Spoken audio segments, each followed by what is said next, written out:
अन्याय परेको मान्छेले न्याय पाउनु पर्छ, गलतलाई गलत भन्नुपर्छ, सहीलाई सही भन्नुपर्छ। त्यस्तै हिसाबमा चाहिँ अब बारम्बार किन यस्तो भइरहेछ त्यो चाहिँ मेनली बुझ्नु पर्यो जस्तो चाहिँ मलाई लाग्छ कि अब बारम्बार के अब बारम्बार एकचोटि होइन दुईचोटि होइन कि अब त्यसरी यस्तो हुँदाखेरि चाहिँ किन त्यस्तो भइरहेको त अब पुलिस केस यो त्यो भन्दै आफूले आफैलाई टाइम दिनै भइरहेको छैन। यो कुद्ने त्यो कुद्ने यताउता गर्दा गर्दै जिन्दगी झन्ड भइरहेछ मेरो। केही दिन अघि मात्र टट टेम्पलमा एकजना मिस्टर हिस्ट्रियल युट्युबर माथि हातपात गरिएको थियो र यो कुरालाई लिएर धेरै व्यक्तिहरूले जस्टिस फर हिस्ट्रियल भनेर भनिरहेका थिए। सो कुरालाई लिएर एमआरबी ब्लगले केही कुराहरू राख्नु भएको छ जुन कुराहरू तपाईहरु आफै हेर्न सक्नुहुनेछ। सबजनाले त्यो हिस्ट्री ब्लगले पिटा खाएको होइन, जस्टिस चाहियो जस्टिस चाहियो जस्टिस चाहियो भन्नुहुन्थ्यो। इन वे मलाई चाहिँ खासै अन्याय हुने मान्छेले न्याय पाउनुपर्छ गाइस। तर कुराहरू चाहिँ हामी दुईतिरै बुझ्नुपर्छ जस्तो लाग्छ मलाई चाहिँ। अब एउटालाई सपोर्ट गरेर अर्कोलाई हेप्ने, अर्कोलाई सपोर्ट गरेर अर्कोलाई हेप्ने भन्ने कुरा चाहिँ हुन्न। अन्याय परेको मान्छेले न्याय पाउनु पर्छ, गलतलाई गलत भन्नुपर्छ, सहीलाई सही भन्नुपर्छ। त्यस्तै हिसाबमा चाहिँ अब बारम्बार किन यस्तो भइरहेछ त्यो चाहिँ मेनली बुझ्नु पर्यो जस्तो चाहिँ मलाई लाग्छ कि अब बारम्बार एकचोटि होइन दुईचोटि होइन कि अब त्यसरी यस्तो हुँदाखेरि चाहिँ किन त्यस्तो भइरहेको त अब त्यत्तिकै अब कि अब पुरानो दुश्मनी देखेँ पक्क बजाइदिने टाइपको दुश्मनी के हो कि खै होइन। यत्तिकै आएर मैले फेरि एउटा कुरा सोध्छु क्या, एकचोटि लडाइँ पर्छ झगडा पर्छ, दुईचोटि बारम्बार त अब केही नभनिकन केही नगरिकन कसैले हात हाल्छ जस्तो नि मलाई लाउन्न। मेरो यो चाहिँ पर्सनल ओपिनियन है, के भइरहेछ यो चाहिँ सबै अब हामीले बुझ्नु भन्दा नि कानुनका हात इतना लम्बा होता है भाइ। कानुनी सब बुझ्नै पर्छ, कानुनले नै बुझ्नुपर्छ गाइस। हामीले चाहिँ कानुनलाई सहयोग गर्नुपर्छ। अब भन्न खोजेको अब कानुनी रूपमा जानको लागि सहयोग गर्नुपर्छ भने छुट्टै राम्रो छ। जो अन्यायमा परिरहेको न्याय पाउनुपर्छ र पिटाइ खानु चाहिँ अब पिट्नु रगतै निकालिदिनु भनेको त्यो त हातै उठाउनु त्यो अलिकति गलत नै हो जस्तो लाग्छ मलाई चाहिँ। किनकि कसैलाई अधिकार हुँदैन कि हातै उठाउने भनेर। तर किन उठिरहेको छ भन्ने त्यो कुरामा पनि हामी सबैले बुझ्नुपर्छ जस्तो लाग्छ। एकचोटि अब मलाई यसको विषयमा मलाई धेरै पनि थाहा छैन। पहिला नि पिटा खाएको सुनेको थिएँ, अहिले फेरि एउटै मान्छेले बारम्बार किन पिटिरहेको छ त्यो पनि बुझ्नुपर्छ जस्तो चाहिँ मलाई लाग्छ है। त्यो बुझ्यो भने चाहिँ अलिकति राम्रो हुन्छ जस्तो लाग्छ। म चाहिँ त्यही नै भन्न चाहन्छु। अब जस्टिस मागिरहेको छन्, पाउनेवाला छन्। अब अन्याय परेको मान्छेले पाउँछ त्यो अभियसली अब ठुलो कुरा भएन, त्यो पाउनु पनि पर्छ होइन। एकचोटि पुलिस थानाको सक्यो नहोस् क्या होइन, त्यसलाई जडैबाट हटाउनु पर्यो। जडैबाट हटाउनुको लागि चाहिँ मेन किन रहेछ त के भएको रहेछ त्यो बुझ्न पर्ने छ कि मलाई मेन कुरो होइन। त्यो बुझ्न पनि पर्छ, सबैजनाले बुझि पनि राख्नु भयो होला। अब के हुन्छ अपडेट आउँछ म तपाईँलाई फेरि म बुझेर अपडेट दिनै राख्छु होइन। म एकछिन मेरो मेरो प्यारो जक्सनमा आइपुगेको अवस्था छ 7-11 हालमा। आखिर बारम्बार यस्तो घटना किन भइरहेको त? अन्यायमा परेको मान्छेले न्याय पाउनुपर्छ, कसैलाई अन्यायमा पर्न दिनुहुन्न।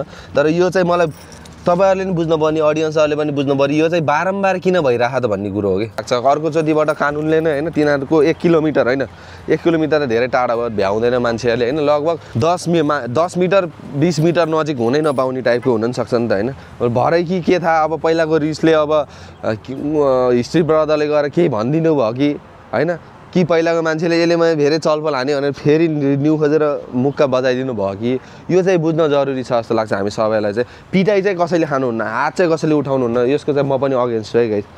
र अहिले मिस्टर हिस्ट्रियलले आफ्नो जस्टिसको लागि के कस्तो प्रक्रिया गर्दै हुनुहुन्छ त र अहिले कानुनी प्रक्रिया कहाँ पुग्यो त सबै कुरा उहाँबाट नै सुन्न सक्नुहुनेछ।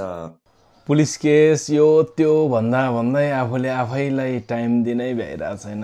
यो कुद्ने त्यो कुद्ने यताउता गर्दा गर्दै जिन्दगी झन्ड भइरहेछ मेरो।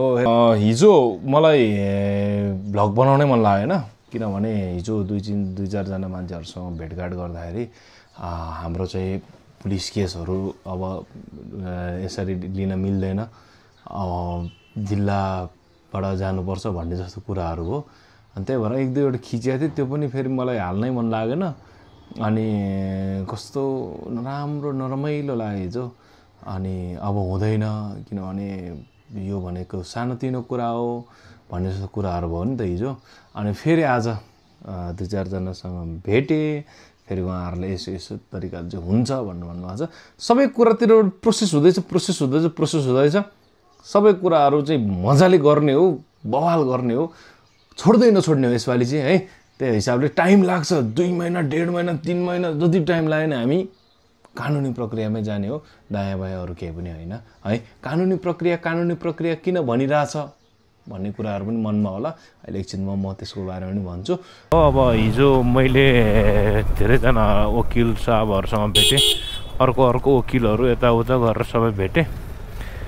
तर कुरा बनेन किनभने अब त्यही त हो नि अलिकति प्रब्लमहरू देखाइयो के प्रब्लम भन्दाखेरि चाहिँ यो सानो केस हो रे क्या यो चाहिँ एकदमै सानो ठमेलमा दिनमा 100 चोटि हुन्छ यस्तो केसहरू अब यस्तो जब केसको लागि किन यसरी धाउँछौ भन्ने जस्तो कुराहरू भयो तपाईँहरूको लागि सानो होला मेरो लागि मेरो जिन्दगी चेन्ज भइरहेछ यो केसले गर्दाखेरि भनेर भन्छु म तर कानुनले त्यो मान्दैन भन्ने जस्तो कुराहरू छ अब माथितिरबाट दबाब दियो भने हुन्छ भन्ने कुराहरू पनि छ अब हामी जसोतसो गरेर गर्दैछौँ प्रोसेसिङ भइरहेछ झै झगडा सकेसम्म नगरौँ कानुनी प्रक्रियामा जाउँ र यसै गरी डोना थापा मगरले रञ्जित पौडेलको पोडकास्टमा केही कुराहरू राख्नु भएको छ उहाँले के कुराहरू राख्नु भएको छ त तपाईँहरू आफैले हेर्न सक्नुहुनेछ कन्टेन्टमा मैले कसैलाई इन्टेन्सनली डिस हानेको छ कसैलाई नराम भनेको छ कसैलाई गाली दिएछ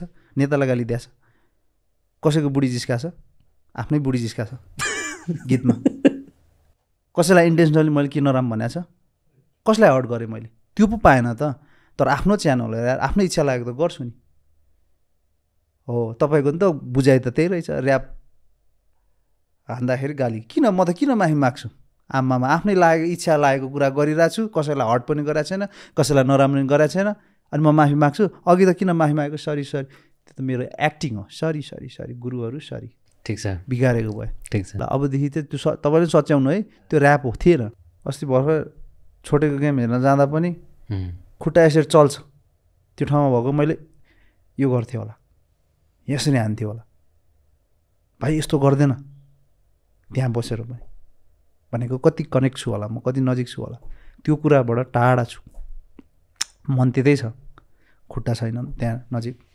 शरीर छैन अहिले सबभन्दा जीवनमा मनपर्ने कुरा खुसी बनाउने कुरा यो अहिले त यो नेम फेमले मलाई कहाँ खुसी दिएछ त साँच्चै भनेको त मान्छेले भन्छ डोना दाइ बिग फ्याट यो त्यो चतर ब्लगको यो कहाँ खुसी दिएछ मलाई तर त्यही ठाउँमा जसले दाइ तपाईँ फुटबलर चाहिँ क्या खुसी मिल्छ कसैले फोन गरेर सम्मान के को फुटबल तपाईँ त कहाँ फुटबल खेलाडी यस्तो खेलाडी हो नि हामी गर्नु क्या खुसी मिल्छ त्यही ठाउँमा अरू भन्नुहोस् त अहिले तपाईँ सिङ्गिङ यो त्यो ब्लग्स ल कहाँ खुसी दिन्छ दिँदैन नि त खुसी दिने ठाउँ त त्यहाँ छ चाहे ज्वरो आयो चाहे बिरामी खुट्टा दुखोस् ग्राउन्डमा उत्रिम त सबै बिर्सिन्छु मैले दुःख पीडा आगे अगडम बगडम सब बिर्सिन्छ फुटबल भनेको त्यस्तो हो क्या भनेको त्यही कुराहरूबाट टाढा छु मन त दुख्छ पिडल छ मन पोल्छ है पोल्छ मेरो टाइम भएर चाहिँ म निक्लेको भए चाहिँ एउटा कुरा हुन्थ्यो टाइम हुँदै पिक खेल्ने समयमा निकालियो जे हो त्यही बोल्दाखेरि पाएको उपहार भनौँ के भनौँ यसलाई तर धेरै राम्रो पनि भयो किन अहिले यो लाइफ पाउँथिनँ त्यही भएर भाइलाई ग्राउन्डमा देखाएको कस्तो लाग्छ अहिले हिजो पनि हेर्न जानुभयो मेरो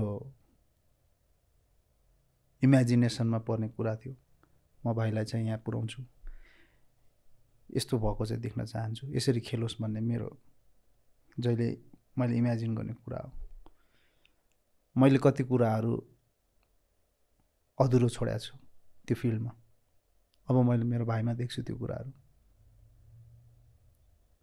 र त्यो क्वालिटी पनि छ मेरो भाइ भनेर भनेको होइन सारा संसारले भनिरहेको छ मैले किन नभने म पनि एज एन एउटा अडियन्स एज एन भ्युअर भएर हेर्दाखेरि बब्बालै प्लेयर हो तर मैले त्यसलाई कति दुःख दिएको छु भन्ने मलाई थाहा छ त्यो फुटबल प्लेयर बनाउनलाई त्यसलाई कसरी ट्रेनिङ गराएको छु मैले कति जबरजस्ती गराएको छु भन्ने कुरो त्यसलाई मात्रै थाहा छ मलाई थाहा छ